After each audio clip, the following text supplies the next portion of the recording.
Di episode sebelumnya, kita sudah soma-soma belajar cara membaca kondisi murid tanpa perlu tes atau asesmen yang rumit. Tapi, masalah terbesar seorang guru seringkali bukan di situ. Masalahnya justru muncul setelahnya, saat kita tahu begitu banyak kebutuhan murid. Kita jadi ingin memperbaiki semuanya sekaligus, rasanya panik dan ingin langsung tancap gas. Nah, ini adalah episode ketiga dari seri refleksi awal tahun ajaran baru. Di episode pertama, kita sudah melakukan refleksi diri setelah rapor dibagikan. Di episode kedua, kita belajar membaca kondisi nyata murid-murid kita di kelas. Sekarang, kita masuk ke episode 3, sebuah tahap yang menurut saya paling menentukan, yaitu saatnya guru mengambil keputusan tentang arah pembelajaran ke depan. Disinilah letak kebijaksanaan seorang guru diuji. Penting untuk saya tegaskan di awal.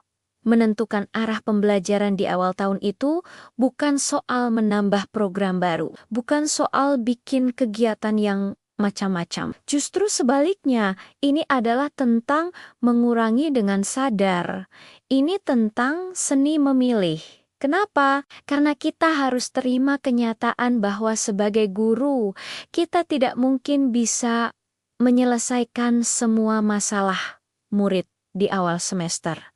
Tidak mungkin. Kalau kita paksakan, yang ada malah kita sendiri yang kewalahan dan akhirnya tidak ada satupun masalah yang benar-benar tuntas. Jadi, guru harus berani memilih 1 atau 2 fokus utama yang paling krusial. Kesalahan paling umum yang sering saya lihat, dan mungkin pernah kita lakukan juga, adalah seperti ini.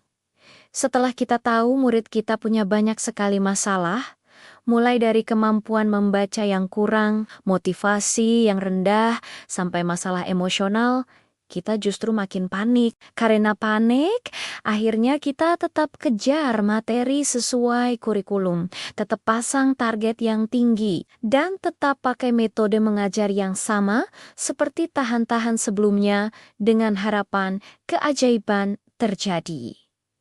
Apa akibatnya? Murid yang sudah tertinggal akan semakin jauh tertinggal. Guru akan semakin kelelahan karena usahanya terasa sia-sia. Dan yang paling parah, pembelajaran jadi tidak bermakna sama sekali.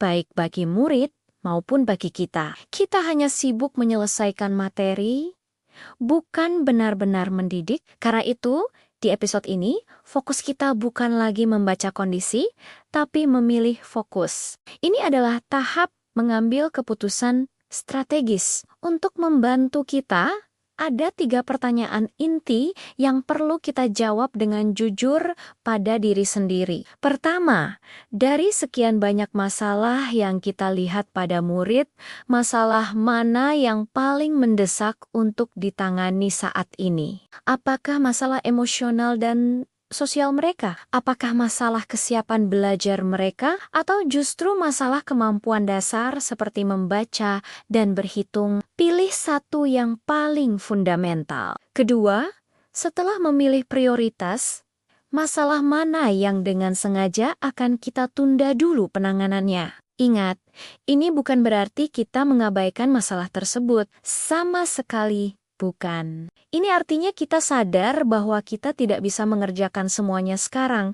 Jadi kita memilih untuk menundanya dan akan menanganinya di waktu yang lebih tepat. Dan pertanyaan ketiga, hal apa yang dengan sengaja tidak akan kita lakukan dulu di awal semester ini? Apakah kita akan menahan diri untuk tidak langsung mengejar target materi yang terlalu padat? Apakah kita akan mengurangi kompleksitas metode mengajar kita? Atau mungkin kita akan menurunkan ekspektasi penilaian untuk sementara waktu? Saat seorang guru berani mengambil keputusan-keputusan ini bukanlah tanda guru menyerah. Sebaliknya, ini adalah tanda bahwa guru tersebut bekerja secara profesional. Dia tahu kapasitasnya, tahu kondisi muridnya, dan membuat rencana yang realistis berdasarkan data, bukan hanya angan-angan, supaya keputusan penting ini tidak hanya menggawang-gawang di kepala kita. Saya biasanya menuangkannya ke dalam sebuah dokumen sederhana